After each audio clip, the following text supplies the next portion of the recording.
Hello everyone, ಈ ಒಂದು reading ನಿಮ್ಮವರಿಗೆ ತಲುಪಿದೆ ಅಂತ ಹೇಳಿದರೆ ಇದರಲ್ಲಿರೋಂಥ ಮೆಸೇಜಸ್ ಖಂಡಿತವಾಗಿಯೂ ಇದು ನಿಮಗೋಸ್ಕರನಾಗಿರುತ್ತೆ.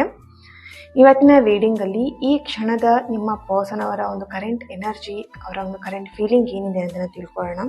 ಇದನ್ನು ಜಸ್ಟ್ ಜನರಲ್ ರೀಡಿಂಗ್, ನಿಮಗೆ ರೆಸೊನೇಟ್ ಆದರೆ ಮಾತ್ರ ಈ ಒಂದು ರೀಡಿಂಗ್ನ ವಾಚ್ ಮಾಡಿ ಅಥವಾ ಈ ರೀಡಿಂಗ್ನ ನೀವು ತೊಗೊಳ್ಬೋದು. ಅದರ್ವೈಸ್ ನೀವು ಇದನ್ನು ಸ್ಕಿಪ್ ಮಾಡಿ, ನಿಮಗಿದು ರೆಸೊನೇಟ್ ಆಗಲಿಲ್ಲ ಅಂತ ಹೇಳಿದರೆ. ಓಕೆ,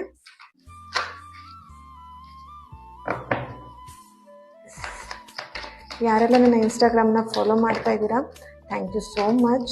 ಹಾಗೆಯೇ ಯೂಟ್ಯೂಬ್ ಚಾನಲ್ನು ಕೂಡ ಯಾರೆಲ್ಲ ಸಬ್ಸ್ಕ್ರೈಬ್ ಮಾಡಿಕೊಂಡು ವೀಡಿಯೋಸ್ನ ನೋಡ್ತಾ ಇದ್ದೀರಾ, ಥ್ಯಾಂಕ್ ಯು.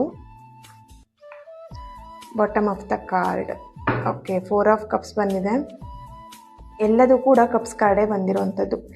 ಇಲ್ಲಿ ನಿಮ್ಮ ಪರ್ಸನ್ ಅವರ ಎನರ್ಜಿ ಕನೆಕ್ಟ್ ಮಾಡಿದಾಗ ಅವರು ತುಂಬಾ ಎಮೋಷ್ನಲ್ ಆಗಿದ್ದಾರೆ ಅನ್ನೋಂಥ ಒಂದು ಎನರ್ಜಿಲಿ ಬರ್ತಿದೆ. ನಿಮ್ಮ ವಿಷಯದಲ್ಲಿರ್ಬೋದು, ಪ್ರೀತಿ ವಿಷಯದಲ್ಲಿ ತುಂಬಾ ಎಮೋಷ್ನಲ್ ಆಗಿದ್ದಾರೆ ಅನ್ನೋಂಥದ್ದು ಇಲ್ಲಿ ಬರ್ತಾ ಇದೆ.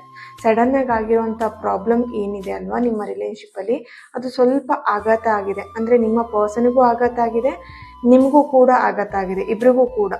ಓಕೆನಾ? ಸಡನ್ನಾಗಿ ಎಲ್ಲಿ ಪ್ರಾಬ್ಲಮ್ ಬಂತು, ಸಡನ್ನಾಗಿ ನಿಮ್ಮಿಬ್ಬರ ಮಧ್ಯೆ ಒಂದು ಕ್ಲಾಶಸ್ ಆಯಿತು, ಸಡನ್ನಾಗಿ ನೀವಿಬ್ಬರು ಸಪ್ರೇಷನ್ ಆದ್ರಿ, ಸಡನ್ನಾಗಿ ಎಲ್ಲ ಚಕಾಚಕ್ ಅಂತೇಳಿ ಆಗಿರೋವಂಥದ್ದು, ಪಟಾಪಟ ಆಗಿ ಹೋಗಿದೆ ನಿಮ್ಮಿಬ್ಬರ ಮಧ್ಯೆ. ಬ್ರೇಕಪ್ ಆಗಿರ್ಬೋದು, ಜಗಳ ಆಗಿರ್ಬೋದು, ಅಥವಾ ಮನಸ್ತಾಪ ಆಗಿರ್ಬೋದು. ಒಂದೇ ದಿನದಲ್ಲಿ, ಒಂದು ನೈಟಲ್ಲಿ, ಒಂದು ಡೇಯಲ್ಲಿ ಆಗಿರುವಂಥ ಒಂದು ಇನ್ಸಿಡೆಂಟ್ ಅಂತೇಳಿ ಕಾಣಿಸ್ತಾ ಇದೆ. ಸೊ ಅದನ್ನು ಅವರು ತುಂಬಾ ಮನಸ್ಸಿಗೆ ಹಚ್ಕೊಂಡಿದ್ದಾರೆ, ಈ ವಿಷಯದಲ್ಲಿ ತುಂಬಾ ಕೊರಗ್ತಾ ಇದ್ದಾರೆ ಅನ್ನೋವಂಥದ್ದು ಇಲ್ಲಿ ಚಾನಲೈಸ್ ಮೆಸೇಜ್ ಬರ್ತಾ ಇದೆ.